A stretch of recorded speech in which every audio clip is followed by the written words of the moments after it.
अगर आप अपना बिजनेस स्टार्ट करना चाहते हैं, आप चाहते हैं कि हाँ बहुत हो गई यार किसी और की नौकरी, अब मैं चाहता हूँ कि अपना बिजनेस हो, अब अपना कुछ करना चाहता हूँ, मैं जिंदगी में अपनी खुद की कंपनी बनाना चाहता हूँ, तो आपके दिमाग में एक क्वेश्चन आ रहा होगा, भाई मैंने सोच तो लिया है कि अब मैं अपना बिजनेस करूंगा, अब सब कुछ मैं अपना करूंगा, लेकिन मैं कंपनी कौन सी खोलूं? कंपनी एक तरह की तो होती नहीं है, कितने तरह की होती है। मेरे लिए और मेरे बिजनेस के लिए कौन सी कंपनी अच्छी रहेगी? अगर आपके दिमाग में यही क्वेश्चन आ रहा है तो आप बिल्कुल सही जगह पर आए हैं। आज की वीडियो में हम यही बात करेंगे कि कंपनियां कितने तरह की होती हैं और अगर आपके बिजनेस के लिए कौन सी कंपनी सही बैठेगी, कौन सी कंपनी सही है। तो वीडियो में बने रहिए। चलो स्टार्ट करते हैं अपनी वीडियो।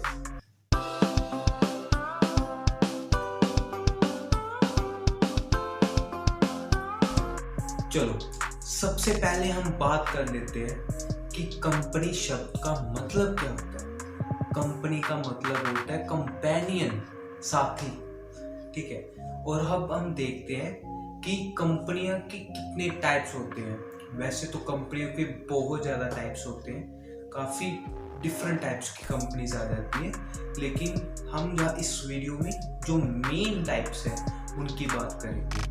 अगर आप अकेले में बिजनेस खोलना चाहते हैं तो आपको किस तरह की कंपनी बनानी चाहिए, किस तरह का अपना बिजनेस सेट करना चाहिए, फॉर्म बनानी चाहिए, या फिर अगर आप किसी के साथ पार्टनरशिप में फॉर्म खोलना चाहते हैं, पार्टनरशिप में बिजनेस करना चाहते हैं, तो आपके लिए कौन सी कंपनी सही रहेगी। आज की वीडियो में हम ये बात करेंगे।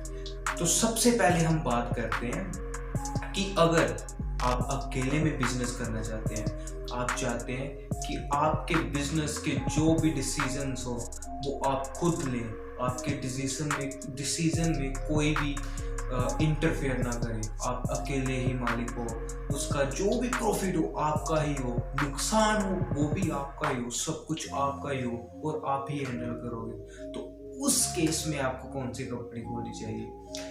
इस केस के लिए एक कंपनी होती है जिसका नाम होता है सोल प्रोप्राइटरशिप। आप प्रोप्राइटरशिप फॉर्म खोल सकते हैं अगर आप अकेले में बिजनेस करना चाहते हैं, आप किसी और का इंटरफेयर अपने बिजनेस में नहीं चाहते हैं, आप चाहते हैं कि सब कुछ मेरा ही हो, लेकिन इसके कुछ ड्रॉबैक्स भी होते हैं। अगर आप अकेले में बिजनेस करना चाहते हैं तो आप सोल प्रोप्राइटरशिप बेस्ट है, लेकिन इसके कुछ ड्रॉबैक्स हैं। इसके ड्रॉबैक्स क्या है? ड्रॉबैक्स ये है, मान लीजिए कि आपने अपना बिजनेस शुरू किया है, ठीक है, और खुदा ना खास्ता साल डेढ़ साल बाद, कुछ समय बाद आपके बिजनेस में आपको नुकसान हो गया। आपने लोगों से पैसे उठाए हुए थे लेकिन फिर भी आपको नुकसान हो गया। इतनी बुरी हालत हो गई है बिजनेस की कि अब कोई चारा ही नहीं है कि बिजनेस को बेचे बगैर आपको गुजारा ही नहीं होगा, बिजनेस को बेचना ही पड़ेगा। तो मान लीजिए आपने 10 लाख की उधारी ली हुई है, ठीक है, लेकिन जब आप अपनी दुकान बेचते हो तो आपको सिर्फ 9 लाख मिलते हैं, ठीक है, लेकिन आपकी उधारी तो 10 लाख की है लेकिन मिले 9 लाख। तो आपको जो आपकी पर्सनल एसेट्स है उससे भी बेच के उनके पूरे 10 लाख करके वापस करने पड़ेंगे। इसका मतलब इसकी जो लायबिलिटीज है वो इनफाइनाइट है, बहुत ज्यादा है, अनलिमिटेड है, ठीक है।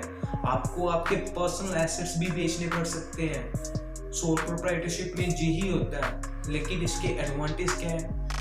क्विक डिसीजन मेकिंग हो सकता है, आपके हिसाब से ही सब कुछ चलेगा, आप ही इसे चलाएंगे। और अब बात कर लेते हैं, अगर हम किसी पार्टनर के साथ मिलकर काम करना चाहते हैं तो हम कौन सी फर्म्स खोल सकते हैं, कौन सी कंपनीज खोल सकते हैं, किस टाइप का बिजनेस कर सकते हैं। इसमें 3 टाइप्स आ जाते हैं। एक आ जाता है पार्टनरशिप फॉर्म आ जाती है, एक आ जाता है LLP, लिमिटेड लायबिलिटी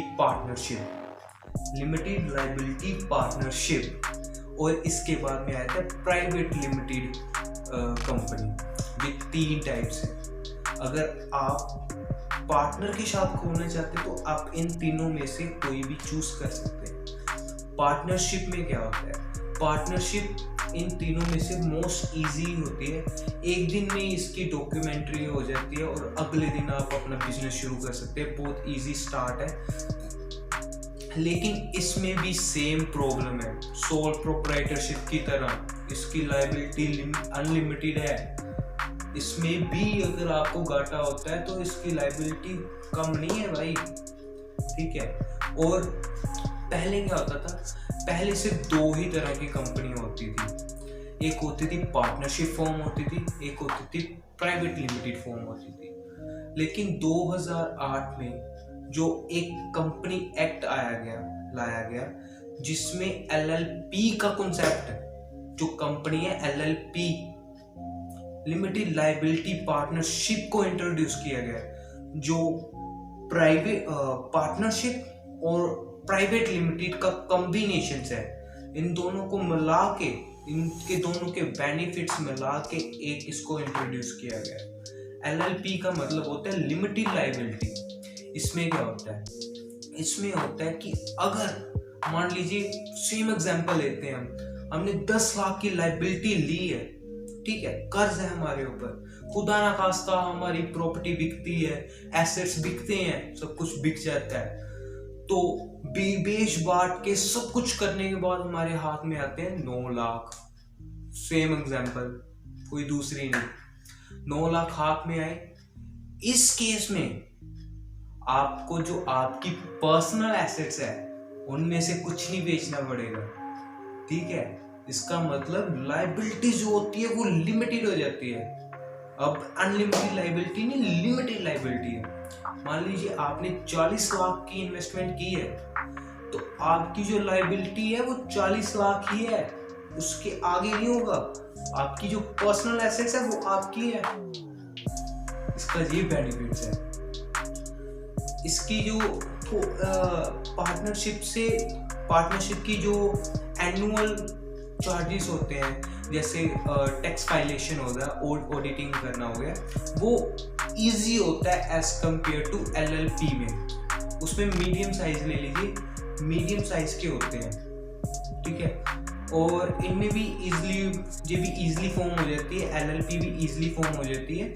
आपको बस एक डॉक्यूमेंट साइन करना पड़ता है। और इसमें क्या होता है, जैसे पार्टनरशिप में हमारे मिनिमम 2 मेंबर होंगे और मैक्सिमम 100 मेंबर, 100 से ऊपर मेंबर नहीं जा सकते। 2 से लेके 100, कम से कम 2, ज्यादा से ज्यादा 100। लेकिन जब एलएलपी की बात करते हैं, इसमें कम से कम 2 मेंबर होने चाहिए, ठीक है। लेकिन अनलिमिटेड पार्टनर होते हैं, जितने मर्जी ले सकते हैं, कम से कम 2, ज्यादा से ज्यादा जितने मर्जी। इसका ये बेनिफिट है। अब हम तीसरी बात करते हैं, प्राइवेट लिमिटेड फॉर्म। ये इन्वेस्टर्स जो होते हैं, जो इन्वेस्ट करते हैं अपना पैसा, उनकी ये बेस्ट चॉइस होती है। अगर मान लीजिए मैं इन्वेस्टर हूँ, मुझे अपने पैसे इन्वेस्ट करने हैं और मेरे सामने 3 कंपनी है।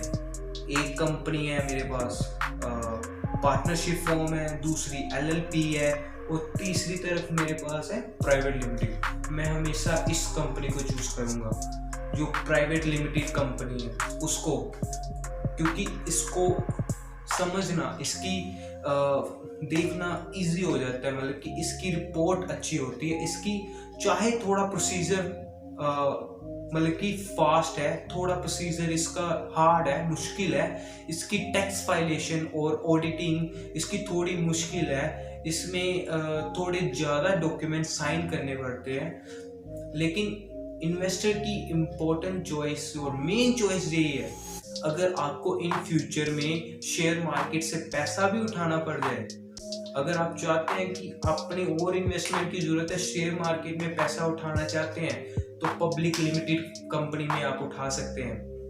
एलएलपी में और जो पार्टनरशिप फॉर्म है उसमें आप नहीं उठा सकते। पार्टनरशिप जो फॉर्म है वो कंपनी एक्ट 1932 के अंडर आता है, उसके द्वारा गवर्न किया जाता है।